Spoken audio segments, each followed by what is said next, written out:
I know how to do it now. All right, especially with our ADHDers, our high intensity kids, this is what you're gonna follow and it is success. The first thing, parent mindset is no fear. So moms, we cannot bring our emotions to the homework table. We can't when our children are struggling with their homework, make it seem bigger than what it is. We can't all of a sudden be like, oh my gosh, they're not gonna get it. They're gonna not do well this year. They're not gonna be okay. Then they probably won't even get into a good high school, or they won't do well in high school. They're not gonna do good college. They're not gonna be happy. They're not gonna get married. Like, we take it so far out. No, it's a math sheet. Let's be okay with it. If they're consistently struggling at the level that they're on, that's when we go to the teacher. Hey, we might need an IEP, right? We might need to get bold, and we might need to bring them back a year. We might need to pull them in, we might homeschool them. I know that's bigger than what you want to talk about right now, but I'm just saying, if something is really staring you in the face constantly, it's okay to take a really risky change and go forward with that change. Because moms, you've got wisdom and discernment, and you know the next right action. We're going to talk about homework right now. Parent mindset, no fear. The reason I wrote the word fish food is just from a funny story years ago. My husband was in a very tense boardroom meeting, and he was auditing a group whose company was fish products. And they're getting to the 11th hour, and it took the elderly gentleman in that room to finally go, whoa, whoa, whoa, guys, it's only fish food. We're not curing cancer. So homework, come on, it's only fish food. We don't have to make it so big. Fill the child's bucket. That's the first thing you need to do. You don't get them home from school and just come at them with getting homework done. Just like if your husband came home from work, if he walked in and said, oh, the kitchen's a mess and where's dinner? You'd be like, whoa, settle down, I'm trying. It's like your kids. They know they got homework to do, settle down, they're trying. But what would have been nice if your husband walked in and saw you in the kitchen, huge hug and a kiss, how are you doing, hon? Oh, was it a long day? I love you. Or maybe helps a little bit with the kids or whatever that might be, but he fills your bucket. So you need to fill your child's bucket. As soon as they get home from school, say something like, hey, by the way, you know, Johnny, this morning you left. I didn't get a chance to tell you. I was noticing that you didn't argue at all this morning. And also, when I told you to brush your teeth, you immediately did it. You're such a rule follower. But the way that you behaved this morning made it so easy for me. And your impulse control is amazing. And the respect that you had for me and Dad, when I noticed Dad asked you, like, pick up your dish and go put it by the sink, you just got up and you did it. There was no arguments, there was no complaints. I just wanted you to know, like, it's really a joy. It was really a joy to have you this morning. And I just needed to tell you that, you know, and he might roll his eyes and go right into the refrigerator, but I'm telling you, he's hearing it. Specific compliments, specific qualities that you want to call out for him. So he has a snack and you might say at this point, okay, so we're going to do our homework. Are you ready for that? No, not really. And then you go, all right, well, I'm just going to grab the timer, because this is what number 3, focused minutes, means. Moms, we need to come up with an amount of time that your child's going to be doing homework. You can discuss it with their teacher after you know yourself, because you're the mom, how much time they can do. If your kid can only work at something for 30 minutes, then 30 minutes is their number. And if they don't have an IEP, and they don't have a 504 maybe for some more accommodations, I need you to contact the teacher and say, well, how long should it take an average child to do their homework? And if she tells you it should be about 30 minutes, and say, listen, you have my word, I will work with him for a focused 30 minutes. And I will then sign off at the last thing that we, didn't complete, and let you know he gave his 30 minutes. So that's what the focused minutes means. And so what does that look like? You have a timer, and you're gonna set it for 30 minutes. And Johnny knows we do 30 minutes of work. And so when Johnny needs to take a break, there's no problem with that. There's no emotion. All right, Mom, you just say, oh, you look tired. Or when Johnny starts to complain, or I can't get it. Ugh. You just go, oh, all right, it looks like you need a break. No big deal. And you hit the timer. And so here's what that does. Number 1, shows him we can pause. It's okay. Sometimes we need to pause. But he has control. He might actually say to you, no, okay, I'm okay. And start it again, because he knows it'll be done after 30 minutes of that focused time. And that's the key. See, they have a beginning, middle, and end. They can see the end. When a child sits down to do homework, and especially if they have ADHD, they don't know how long it's gonna take. They don't know if it's gonna take them hours. And we help them by saying, we're gonna condense it 30 minutes, 40 minutes, whatever that is, and Mom's gonna be here. So Mom, whether you need to sit right next to them or you can be near them with a cup of coffee, you're there. You know that they need it right now, so you're there. And so they do this, and after a while, they might even plow through their 30 minutes and never hit the buzzer. But you do get to say to them, if you see them looking off and being unfocused, you get to stop the timer and you get to go, I'm just stopping because I can see what's going on. I just think you need a break.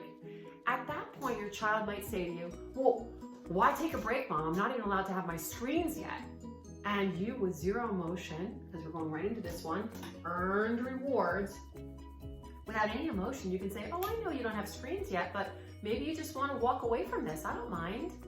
And so again, it shows them Mom doesn't get anxious about a work overload. Mom just realizes she needs to walk away. No judgment. So the earned rewards is everything they like to do is earned. If they like video games, it's earned. If they like Legos, it's earned. If they want to go play with their friends, it's earned. If they want to watch TV, it's earned. That's it. That's the whole deal. It's earned. So when they do something wrong, you're not pulling back something. You're not taking away something. No, they simply didn't earn it. So they never had it to begin with. You want them to start to understand. And if they don't know this already, you want to explain to them, hey, from now on, I realize I don't like taking things away from you anymore. I don't want to do that sort of a consequence punishment. I'm not going to punish you anymore.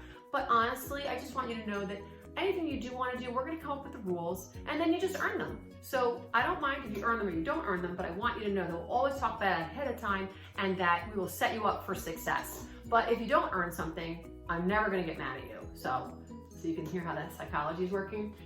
I need to interrupt right here and give you a strategy for when your child is complaining throughout their homework time. What you need to tell them ahead of time is that once they finish their homework, they can have those rewards.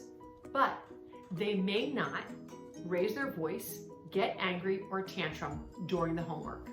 They may not. They at any time can stop the timer, they can walk away, they can grab a snack, they can take a nap, they can read a book, but they cannot yell or have a temper tantrum or use fresh talk and have an angry outburst at you. They can't. If they do that, they do not earn the rewards that you've told them about. So back to our scenario. You begin your homework minutes and all of a sudden he starts falling apart. And as soon as you see him lose interest, that's when you stop the timer. But if he resorts to yelling, fresh talk, tantruming, getting angry, being unkind, you just keep it in your mind. You don't bring it up. You don't say, Johnny, you're gonna lose out. You're gonna lose out. No, don't say a word. Finish this homework. Stop the buzzer, stop the timer, let them finish their homework. Eventually when it is done, it's done. And that's when Johnny stands up and goes, okay, I'm gonna go play my video games. I'm gonna go do my screens, or whatever those things are that you've decided. That's when you say, oh, I'm sorry, you didn't earn those today, but I know tomorrow will be better. And he'll be like, what? I did my homework? And you go, no, I know you did. But remember I told you you had to do it without getting angry and temper tantruming and using unkind words and yelling at me and falling apart. I told you that when you felt like that, you were allowed to touch the buzzer and walk away and stop the clock. But you didn't do that. But I know tomorrow you will do that. So anyway, you want to go for a walk with me? You want to go have a snack? You want to go play a board game? You want to go read a book? And he'll be like, I hate you. But the thing is that, Mom, you can't change your emotions around this. You have to stay very level-headed, and you're not going to be a jerk to them now. Just because they had a problem during homework doesn't mean that you now show them that they're awful. They're not awful. They just didn't learn. Their little brain doesn't know yet that you mean business. Their brain is doing what it always does. It falls apart during homework time. But now we're helping their brain. We've given them a condensed amount of time. We've given them the strategy to stop the clock if they need to. And then we've given them a reward where they can earn something. It's done. That's done. The rest of the day, they might temper tantrum because they're so mad at not getting that reward. But if it happens the next day and you stay calm again, you just say, I know, I'm sorry, but you're doing better and you did better than yesterday. So I'm excited for you. I know by tomorrow you'll earn it.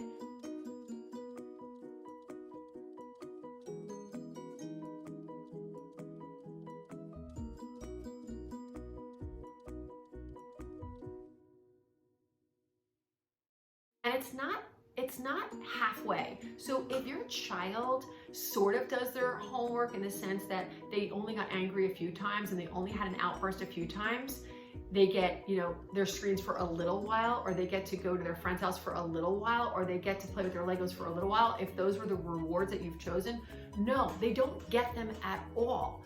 That's how this works. They don't get them at all. And you need to be very firm about that, but without emotion.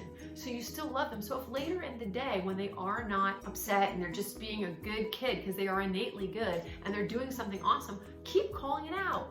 Hey Johnny, I love how kind you were to your dad just now. He might actually still be so angry that he didn't get Minecraft or the video games or the screens or the friends, whatever that was. He might be like, that doesn't matter. His behavior doesn't change how you act. He simply did poorly with the homework. He didn't follow the rules, so he didn't get that reward. We don't have to be a freak on him. See, because if we're trying to teach our child to stay calm and have impulse control and go with the flow, we have to behave that way ourselves as a parent, especially to these high intensity children. And we have to be very, very structured with what we're offering and what our follow through is. We can't be all over the map with them if we want them to also stay level-headed and follow the rules. So that's it, moms. That's the do's or don'ts of homework. I love using this. Key point is no fear. No fear. But please fill that child's bucket before you start. Come on. They've had a long day. They've had a long day, mom. So just work with them, all right? You got this.